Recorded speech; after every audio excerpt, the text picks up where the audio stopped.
Hello, everybody, and thank you for tuning into the Liberty Report. With me today is Daniel McAdams. Good to see you back in Lake Jackson, Daniel. Good to be back, Dr. Paul. How are you? I'm doing fine. Good. Got a very interesting interview today. Absolutely. Coming in from Beirut, Lebanon. This should be very fascinating, important part of the world. Absolutely. We're going to be talking to an expert on this. Her name is Marwa Osman. She's a PhD candidate. And she's also a political commentator and does an excellent job doing this, and this is how we've heard about her. And she's also the host of a Middle East Stream program on an English channel. Marwa, thank you for being with us today. Welcome. Thank you for having me. Thank you. Very good.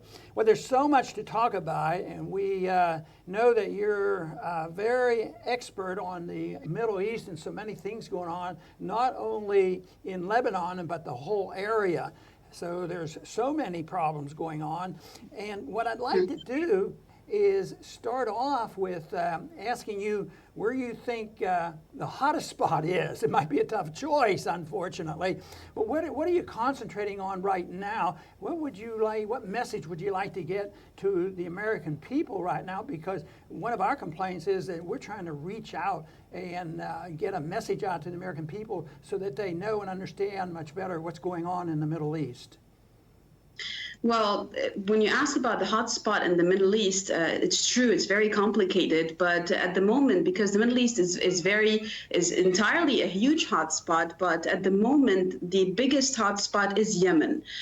Because we all know, and if you don't know, that would be because of the mainstream media. We all know that yesterday was the last day for ISIS in Syria, and 2 days before that was the last day for ISIS in Iraq, because the Iraqi army, along with the PMU, have liberated all Iraqi land from ISIS. There are still just a bit of groups in Anbar province, and they said they will take care of that. And yesterday was the last day for Al-Bukamal, which is the borderline between Syria and Iraq on the eastern part of Syria. Al-Bukamal was the last stronghold of ISIS in Syria, and it was liberated by the Syrian Arab Army and the allies, including their Russian allies and their Hezbollah and IRG as well, allies on the ground. So that was a huge deal. It should have been the headline on most of the mainstream media all across the world, because as important as it was that ISIS took over that part of the land, now there is no more ISIS. So that is a huge deal, but no one's talking about this. So basically that does not put it on the hotspot anymore. So Yemen now is on the hotspot. Yemen has been on the hotspot for the past 3.5 years, since March 2015. It has been bombarded on a daily basis.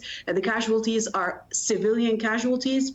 The number of military casualties is way less than the civilian ones. The Ministry of Health in Yemen has, up until now, recorded more than 100,000 deaths. 100,000. What you read on the mainstream media is not true. What the UN is giving it's not even true, because the UN is not capable of reaching all the parts of Yemen, all the villages and the cities of Yemen. What the Ministry of Interior, what the Ministry of Health in Yemen is doing, it's collaborating with the societies within those villages, with the municipalities, with the people leading in those villages and cities, and the numbers are just beyond horrific. That us not also forget about mentioning the photos, the deaths, the children, the malnutrition, the cholera, the blockade, whether it's blocking the seaports, the airports, the land. It is beyond a catastrophe. Yeah, for sure. And the world seems to maybe just turn a blind eye towards it because of certain political issues. But I would say that the Middle East right now, the hottest spot there is Yemen. We are listening and hearing a lot of bickering coming from Saudi Arabia, a lot of pinpointing and blaming other people for the failures of their own foreign policy. But the catastrophe, the humanitarian catastrophe right now is Yemen. That's the priority. The people in the U.S. should know, the public should know that the mainstream media is not their place to go to know about the Middle East in general and about Yemen in specific. They need to follow citizen journalists. They need to follow journalists like us, for example, on social media, who we get our information from the citizen journalists inside of Yemen, and try to follow up with what the Yemeni officials say, because there you might get 70% of what's going on the ground. The other 30% is a bit still risky to get. So basically, that would I would sum up around the Middle East right now, given the failures of the U.S. allies in the region. Yeah, and Marwa, Daniel has a question here for you. Yeah, just to underscore what you've said, there was 60 Minutes, which is the major news digest here in the U.S. They had a special on Sunday about Yemen. They went through the whole segment about the tragedy and everything. Not once did they mention that the U.S. is involved, that the U.S. is backing the Saudis, helping with targeting, intelligence, equipment, and everything. So talk about fake news. They're covering up the U.S. role in it, but now they're reluctantly recognizing the tragedy, pretending like it's just something that happened out of thin air. Not only out of thin air, they failed to report to the people that it started with President Obama and it's now continuing with President Trump. And it started with selling billions of dollars worth of weaponry to the monarchy in Saudi Arabia, to the authoritarian monarchy in Saudi Arabia. And they failed to tell people that even the U.S. has directly been involved in bombing certain sites. Some of the sites were funeral processions, other sites were actual wedding events, and they bombed them with the claim that, what kind of intel is that? We're talking about the U.S., the most sophisticated intelligence agencies on the planet, and they bomb funerals and weddings and then say, oops, sorry, killing 100 plus people, which is basically a catastrophe. And even if we don't, let's say they don't want to talk about the role of the U.S. administrations in selling weapons and allowing this catastrophe to happen, then why don't they report about the role of the UN that is being stopped by the U.S. and Saudi Arabia? Why don't they report about the fact that the blockade is killing the people equally as the bombs are? I mean, people have no food, they have no water. There was a plant, an industrial location which produces bottled water in Sana'a, and that was also hit. What do you expect? There's no water, there's no food. People are going to devastatedly die. Just recently, the president said that he would declare North Korea as a terrorist nation, passing out terrorism around the world. And obviously that government they're not angelic. They have their problem. But compared to the number of people North Korea are killing outside their country, compared to how many people are dying, in Yemen, it seems like this word terrorism and the killing and the violence involved is so distorted, in its definition, but nobody, the UN is not going to be concerned, and even our own government. It annoys me that they can pick out and declare, who is the ultimate terrorist and the killer, and that leader has to go. At the same time, look at Yemen, and do you have any, what is your theory behind the fact that not only will our alliance with Saudi Arabia get a free ride, but why does Saudi Arabia get such a free ride in the media, especially here in the United States? Well, I could tell you there are 450 billion reasons for that, which includes the payment that was given to Donald Trump on his last visit, on his only visit to Saudi Arabia, where he just landed. There was a party. They paid him a check of $450 billion. I think that is more than enough to buy all of the mainstream media opinions in the West. But still, the Yemeni catastrophe is so loud, it's so up in their faces that they cannot just let it go. And we have seen a hype in that in the last couple of weeks. And that is because of the positions of Saudi Arabia, because of the internal bickering and internal problems that Saudi Arabia has been having. It's crazy. You cannot even start of what's going on inside of Saudi Arabia. So that gave some sort of a space for this Western mainstream media or that one to actually talk about Yemen, to put the humanitarian face of Yemen at the platforms all across the world, or majorly in the mainstream media outlets. But still, that's not enough. I think that if you want to talk about the role of allowing, or the prospect of allowing Saudi Arabia to get away with it, we could talk about UN and Ban Ki-moon in 2016, when in July 2016, when Ban Ki-moon or the UN actually put Saudi Arabia on the list of terrorizing and killing children in Yemen. Less than a week later, Ban Ki-moon takes away that what I don't know what you call it. It wasn't a resolution. It was some sort of a list that they were putting it to condemn Saudi Arabia. They took Saudi Arabia out of that list. Ban Ki-moon himself, he said, "We are sorry, we have to do this because our budget is in jeopardy." Is that not enough? Daniel. You know, it's reported that the Crown Prince of Saudi Arabia, Mohammed bin Salman, was behind Saudi Arabia's disastrous policy in Syria, where they ultimately, at least at this point, seem to have lost, and also the war on Yemen. Does him sort of being very aggressive in foreign policy, yet having two big failures behind him, does that play into the purges at all? Is he reacting to some pressure for his failed foreign policy? Look, I don't know what's going on in Saudi Arabia right now, but the thing is, when you look at what has been happening for the past year in Saudi Arabia, and what happened since the beginning of this summer in June 2017, when Mohammed bin Salman, now the crown prince, had a coup against his own cousin, who was Mohammed, I think, let me just, there are a lot of princes. So it was bin Mithab, it was bin Mithab, the actual crown prince. And Mohammed bin Salman, he came over, he made a coup. We also saw that on TV, where he was taking the allegiance of that man who he ousted, and then that man disappeared. So ever since June 2017 up until now, it has been downhill for the internal politics of Saudi Arabia, as well as for the foreign policy. Because if you look at what happened in Syria since the beginning of summer up until now, the full liberation of Palmyra, the full liberation of Deir ez-Zor, now yesterday the full liberation of Al Bukaman, which is the last stronghold of ISIS. It was a great accomplishment by the Syrian Arab Army and the allies. So what I would say, if we analyze the behavior of Mohammed bin Salman, the 30-year-old crown prince, it's a bit out of balance. But my question is, doesn't he have any consultants? What are his consultants saying? But yet again, if the consultants are Kushner and Trump, then we are in a big trouble. Marwa, I want to shift a little bit because, you know, there has been the resignation of Hariri in Lebanon. And also, there's been a little bit of stirring of a problem on a border there between Lebanon and Israel. What do you anticipate is likely to happen? Is there just a lot of noise there, or is that getting to be a more dangerous situation?